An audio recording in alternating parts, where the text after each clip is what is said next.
नमस्कार, कैसे हैं आप सभी। उम्मीद करते हैं आप सब बहुत ही अच्छे होंगे और वीडियोस के माध्यम से कुछ ना कुछ सीख ज़रूर रहे होंगे। तो आइए आज की वीडियो की शुरुआत करते हैं। आज की वीडियो में हम सीखने वाले हैं मांग का प्रतिशत विधि या आनुपातिक विधि।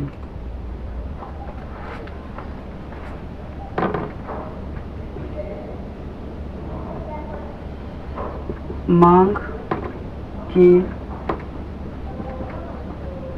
आनुपातिक या प्रतिशत विधि। अब देखिए, आनुपातिक या प्रतिशत विधि से हमारा अभिप्राय है कि जब कभी किसी वस्तु की मांग में जो परिवर्तन आता है उसकी कीमत में भी क्या उतना ही परिवर्तन आता है जो कि प्रतिशत में होना चाहिए।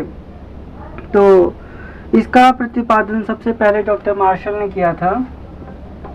डॉक्टर मार्शल ने इस नियम को जो है लागू किया था और वो ये कहते हैं कि जब मांग में आनुपातिक या प्रतिशत परिवर्तन हो तो वस्तु की कीमत में भी आनुपातिक या प्रतिशत परिवर्तन होता है। इसको हम एक इक्वेशन से समझेंगे।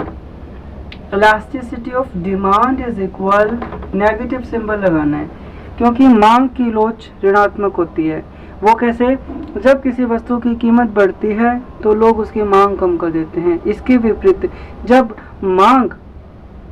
जब कीमत कम हो जाती है तो मांग अपने आप ही बढ़ जाती है। तो elasticity of demand is equal negative. अब हम ये देखेंगे इसके अंदर कि मांग में कितना आनुपातिक या प्रतिशत परिवर्तन आया है। मांग में आनुपातिक या प्रतिशत परिवर्तन यहाँ लिख देते हैं, ठीक है। बटे में कीमत में आनुपातिक या प्रतिशत परिवर्तन। कीमत में आनुपातिक या प्रतिशत परिवर्तन। ये कैसे हो सकता है? देखिए, मांग में परिवर्तन का मतलब है पहले वस्तु की कुछ और मांग थी, अब वस्तु की मांग बदल गई है ना। तो हम इसको कहेंगे elasticity of demand is equal, negative symbol लगाना है, मांग में परिवर्तन बटा प्रारंभिक मांग। मांग में परिवर्तन बटे प्रारंभिक मांग गुणा में 100 बटे में, अच्छा ये नेगेटिव सिंबल यहाँ लगा देते हैं। Elasticity of demand is equal, ठीक है, नेगेटिव सिंबल। अब देखो, मांग में परिवर्तन ठीक वैसे कीमत में परिवर्तन बटा प्रारंभिक कीमत।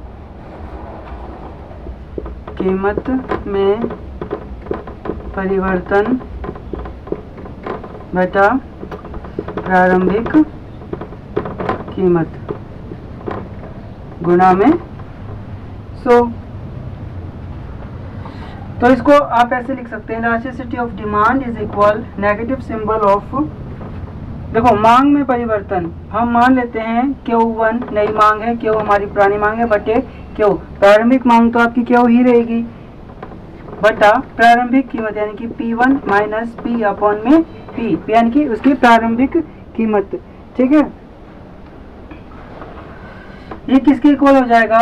ये इक्वल हो जाएगा हमारा, अब देखो Q1 माइनस Q होता है डेल्टा Q अपॉन ये Q आ गया, और P1 माइनस P होता है हमारा delta P। Delta P upon में P। डेल्टा का मतलब चेंज का साइन है, ये हमारा चेंज का सिंबल है। ये नेगेटिव का सिंबल यहाँ वापस उतर आएगा हमारा, इसको यहाँ बराबर कर देते हैं। बाकी का पोर्शन मैं यहाँ लिखता हूँ आपके लिए।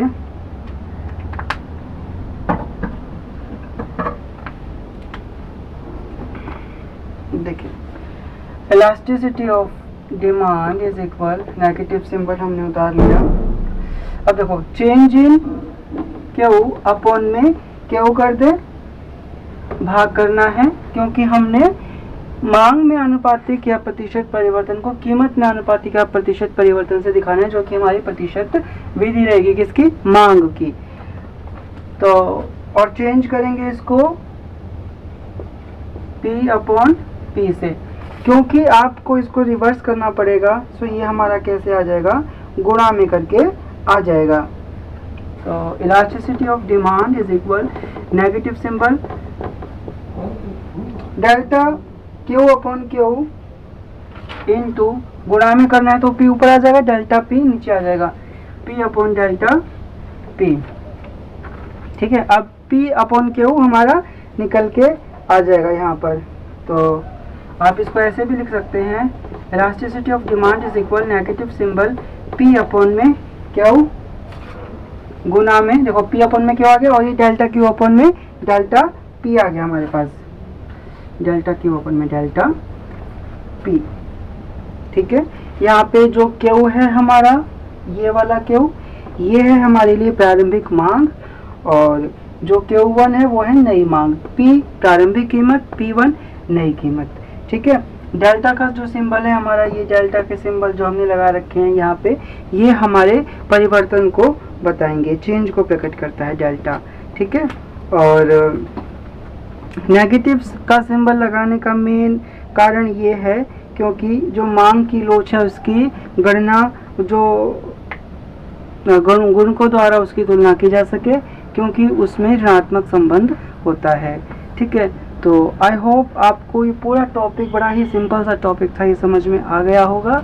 और यही हमारा मेन रहेगा कि हमारी जब कीमत में परिवर्तन होता है तब हमारी वस्तु की मांग में परिवर्तन हो जाता है। ये इसकी आनुपातिक या प्रतिशत विधि का एक हमने समीकरण बनाकर इक्वेशन के माध्यम से सीखा था। मिलेंगे अब अगली वीडियो में, तब तक के लिए बने रहिए हमारे साथ। और यदि चैनल पर पहली बार आए हैं तो जल्दी से चैनल को सब्सक्राइब कर लीजिए, ताकि आपको और भी ऐसे इन्फॉर्मेटिव वीडियोस तुरंत और सबसे पहले मिलते रहें। ठीक है, अब मिलेंगे अगली वीडियो में। Till then take care.